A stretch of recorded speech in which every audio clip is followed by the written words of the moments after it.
stressful life, fast pace of life, lots of expectations, lots of stresses, and lots of difficulties that people face, and then depression becomes more and more common.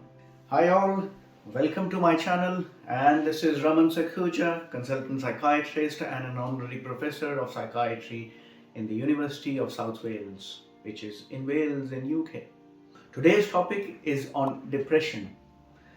Depression, unfortunately, is one of the most common mental health condition which is going up and up and up in nowadays. What is important though in looking at dealing with depression, first of all, is to be able to differentiate what is normal sadness or sadness in association with something that has happened in everyone's life or in anyone's life. Something sad happens, some disappointing news happens, or you've not achieved something, or there's some stressful event that happens. It's natural human tendency to feel a bit disappointed, a bit low, a bit sad, but then the mood comes back to the normal baseline that we all have, and different individuals have different baselines. But when that mood goes down and sad, along with some other things that start happening, that's when we start thinking of clinical depression. How does one know that am I depressed or am I just sad? Do I need any help? And if I do, at what point do I need some help? So in order to understand that, whilst there are different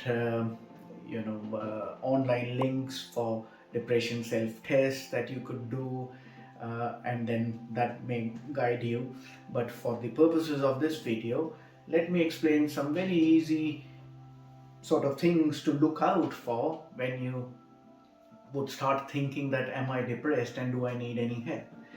So if your mood remains low and remains low for a period of time, for some days together, that's one point to think about.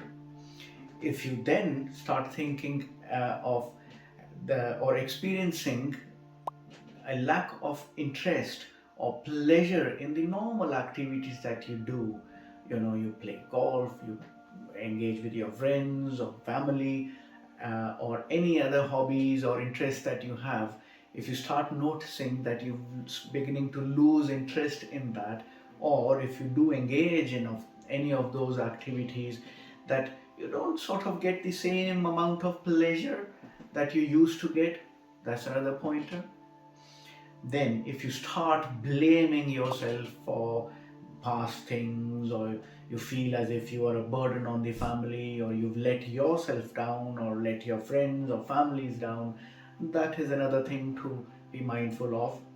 Moving on, if you just start feeling fatigued or don't have much energy levels as compared to before, that is another indication or a sign that there may be some clinical depression going on. If you are then noticing changes in your concentration levels, you're watching the telly, you're watching or listening to programs on the telly, reading newspapers, and generally you find that you are more distractible, not able to concentrate, or you feel fatigued mentally when you start engaging in of those activities, then you again start thinking that okay, this might be an indication that something is not right.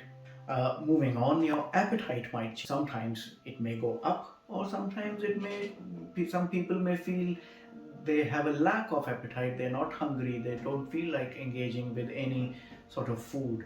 And then there are certain biological features where they may start losing weight for no apparent reason.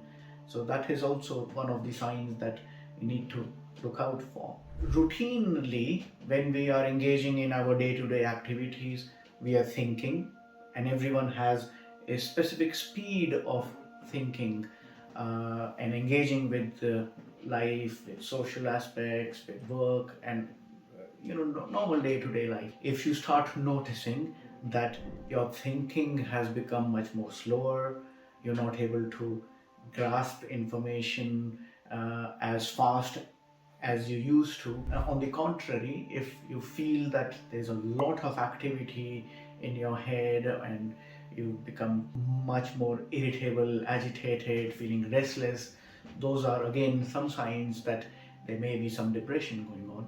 Sometimes when people are going through these things or having these difficulties, if you start experiencing as if you have thoughts of wanting to harm yourself or hurt yourself, or maybe even having frank suicidal thoughts, then that is certainly an alarm to go and seek professional help. And one other important aspect that I didn't speak about earlier was problems with sleep. If someone notices that their sleep was generally okay, but then suddenly there's a change in amount of sleep that you're getting or the quality of sleep, such as finding it difficult to go to bed or maintain your sleep in the middle of the night, or if you are getting up way earlier than your normal time within the context of all of these symptoms, then I guess that is the time to go and seek help with your GP or from a mental health professional for them to be able to figure out whether or not this is a clinical depression or something else is going on. I'll stop there for today for this video, and we'll talk about further contents about the different aspects of depression as we go along. And if you do like this video, the contents of this video, hit that subscribe button, like it, share it, put in a comment, which allows me to then engage with you all and make more videos to help you out.